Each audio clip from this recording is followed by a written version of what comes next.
2 Chronicles, chapter 33.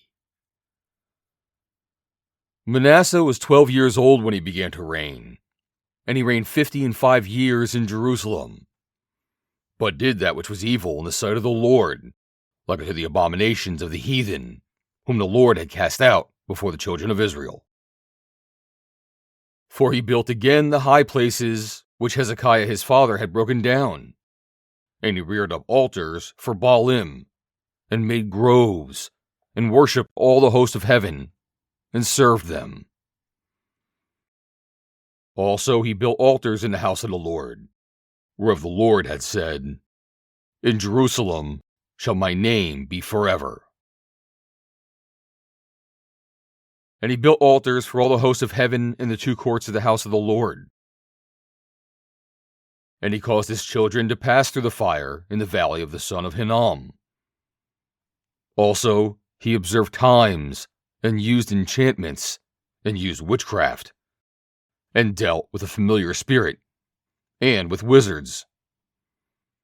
He wrought much evil in the sight of the Lord, to provoke him to anger.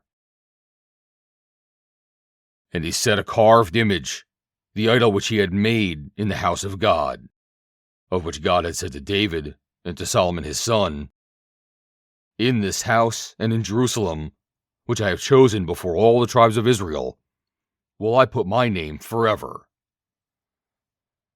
Neither will I any more remove the foot of Israel from out of the land which I have appointed for your fathers, so that they will take heed and do all that I have commanded them, according to the whole law and the statutes and the ordinances by the hand of Moses.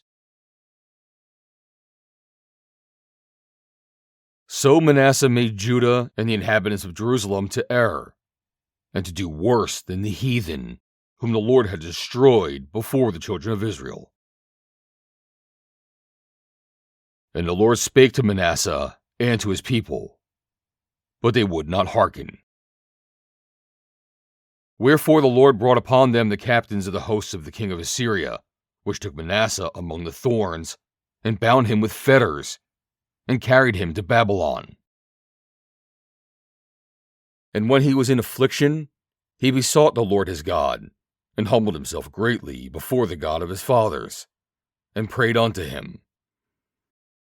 And he was entreated of him, and heard his supplication, and brought him again to Jerusalem into his kingdom.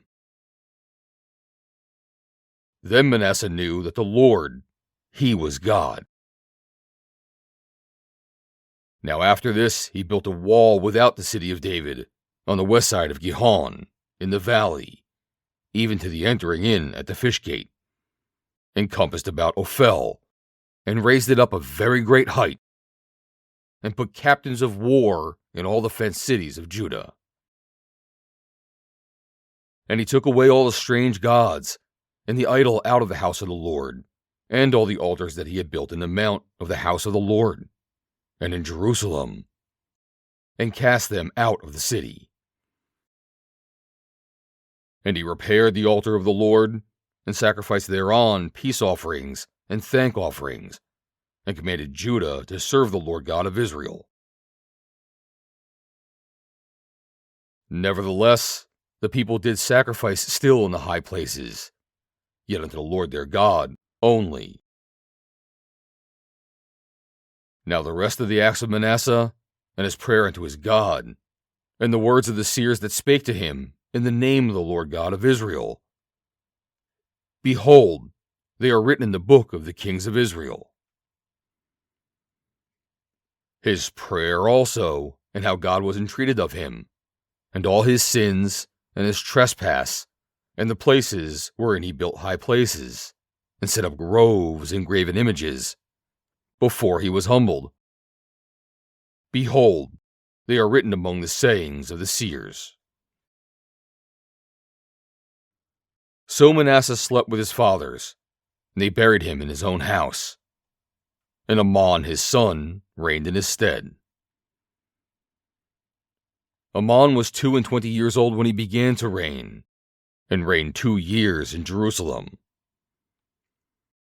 But he did that which was evil in the sight of the Lord, as did Manasseh his father.